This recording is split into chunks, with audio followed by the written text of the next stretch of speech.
Hello everybody and welcome to Insider's Guide. Today we're discussing one of the most iconic ski resorts in the world, Zermatt. Zermatt is most famous for its views of the Matterhorn, but also offers a fairly good skiing experience for the right visitors. In this video, we'll be discussing what you need to know to make the most out of your Zermatt visit. With an absolutely monstrous footprint, Zermatt has a lot to talk about, so this episode will be divided into 3 parts. For this video, we'll go over some background information as well as the Sunnegga part of the mountain. We'll work through the rest of the mountain in the next part. So with that, let's begin an Insider's Guide to Ski Resorts, Zermatt.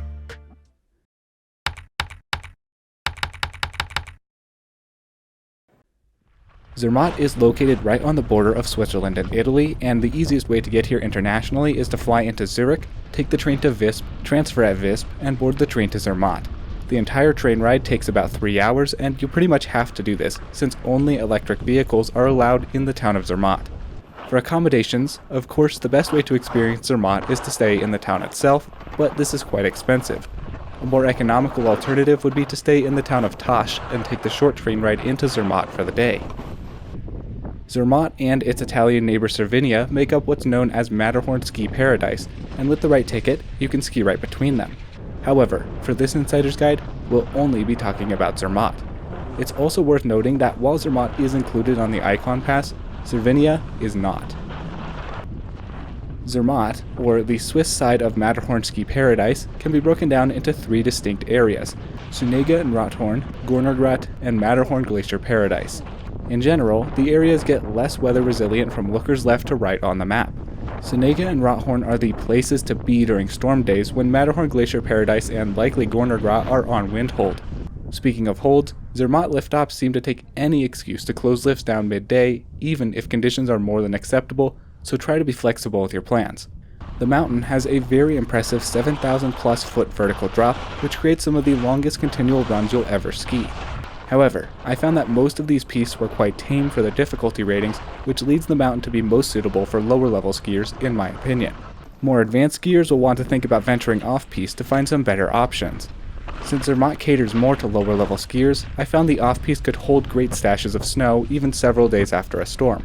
However, a lot of the off-piste is quite rocky, and while the line can sometimes look skiable from the top, coverage can be significantly worse further down.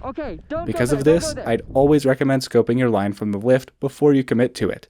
Please also make sure you check the avalanche forecast and carry the requisite gear before you go off-piste. Getting around Zermatt can be quite confusing, and sometimes it can take several lifts to get from one zone to another.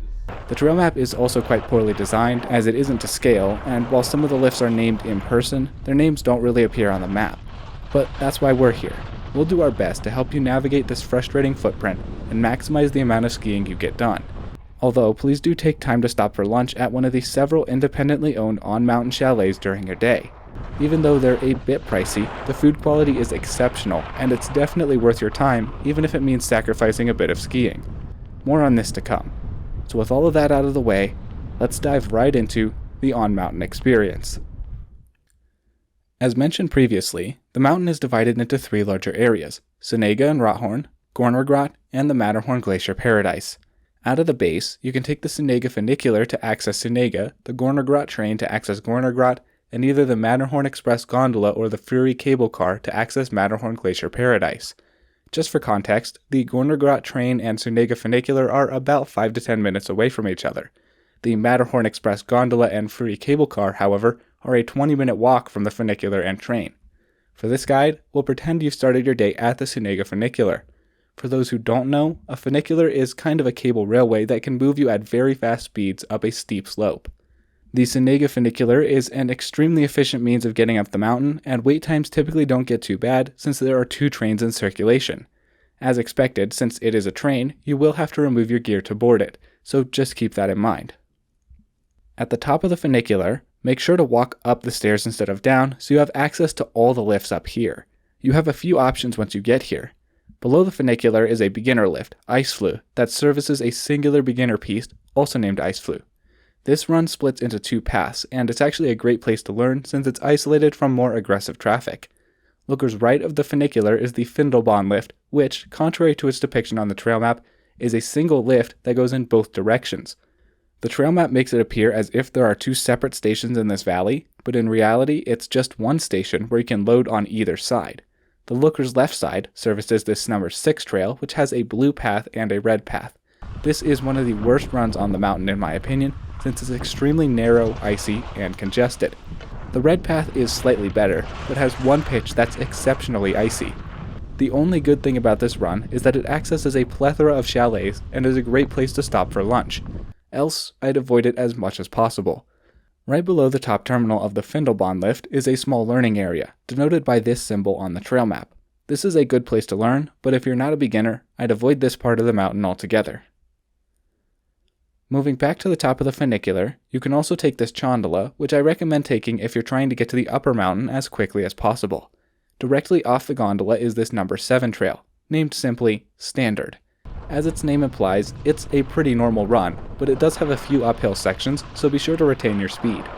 Number 10 is a freeride trail, meaning it's inbounds, controlled, and patrolled, but not groomed. Zermatt is not really known for its challenging inbounds terrain, but there's still better freeride terrain elsewhere on the mountain. Number 10 is also a bit lower in elevation, so the snow quality can be hit or miss, and it funnels you onto the number 6 trail, which is not great. Just skiers right of number 7 is number 8, Obernational. This is a great run, one of the best steep cruisers at Zermatt. Like other black runs at the resort though, it gets extremely icy and congested with skiers who don't belong there, so try and get it early on. I much prefer it over its neighbor, number 4, which gets even more icy and chock full of novice skiers. Both runs lead to the Patrularve lift, which in my experience is one of the busiest lifts on this side of the mountain. This lift becomes a major choke point because you have to take it up in order to avoid skiing all the way into town. Speaking of which, if you go past the lift, you'll have to take either the number 1 and 3 trail or the number 2 and 2A trail, both of which get very icy and congested. Even though it's busier, I prefer number 1 over number 2 since it requires less catwalking and feels more direct. In general, I try to avoid these trails. If it's your last run of the day, I'd recommend just downloading the funicular. It's not worth dealing with the congestion you'll experience. If you do decide to ski these runs, the trail map makes it appear that you have to walk all the way back to the funicular from the bottom, but that is not the case. There's actually an elevator right where the trail ends, which brings you right to the bottom of the funicular. While this is still a decently long lap, it's not nearly as painful as it appears on the trail map. Moving back up on the mountain, this number 9 trail, which has access from either the Chondola or the Patrularve lift, is an excellent early morning cruiser. Unlike several other red trails at the resort, it's wide open and maintains its pitch really nicely. It leads to the Kuma gondola. However, if you wanted to return to the Patrularve lift, you can continue down the number 9 trail. That brings us to the 2 lifts that service the summit of this mountain, known as Rothorn. In general, neither lift, in my experience, seems to get that bad of lines. The tram is a much quicker experience, but you can only lap trail number 11 with it. The gondola is a much longer lift, but you can lap every trail off Rothorn with it. In general, I'd use the tram whenever you can, and only use the gondola when you're skiing a trail that explicitly leads to it. We'll start with the terrain that you can exclusively lap via the gondola, and then talk about the terrain you can lap with either lift. Trail number 14, Kuma, is the easiest way down, and I'm not really that crazy about it. While it's wider than other blue runs, it has a few uphill sections that can require a bit of catwalking. If you're a beginner, there are definitely better places to be on the mountain. Do note that as a beginner, you cannot ski past the gondola mid-station as there's a red trail leading back to the bottom station. To get out of this area, you'll have to load the gondola's mid-station, ride it up, download the tram, and ski standard trail. If you do continue past the gondola mid-station, the number 15 trail is decent, but I've noticed that the snow quality can get a bit variable due to the sheer volume of skiers it attracts. Either the number 15B or 18 trails are nice alternatives that allow you to skip some of the congestion.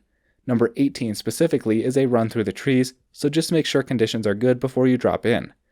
Moving back up to the top of the gondola, number 13 and number 12 are much better alternatives to Kuma. However, in the early season, they won't be open due to a lack of snow in this rocky part of the mountain. At that point, everyone's forced to ski Kuma, which amplifies all the complaints I have about that run. Number 16 and number 17 are 2 decent freeride trails, but like others at the resort, have a fickle opening schedule. The terrain here is nothing too special, but if you're looking for something steeper, it's not a bad place to take a few laps. Number 11 is the only trail off Rothorn that you can lap via the tram, and it's another excellent warm-up lap. As you turn this one corner, you get an absolutely fantastic view of the Matterhorn. Number 11 splits off from number 19 a bit further down, and the remainder of 11 essentially becomes a catwalk that leads back to the tram. I much prefer heading down number 19, as it's a much more interesting run than the remainder of number 11. 19 leads you down to Gant and the Hublot Express lift, which you can take back up to the tram for another lap. Well, that's about it for Sunnegga. Check out part B and C now, all about Gornergrat and the Matterhorn Glacier Paradise. As always, please leave any questions down below. If you enjoyed this video or found it helpful, please consider subscribing to help support this stream. Thank you all so much for watching. All my love, I'm out.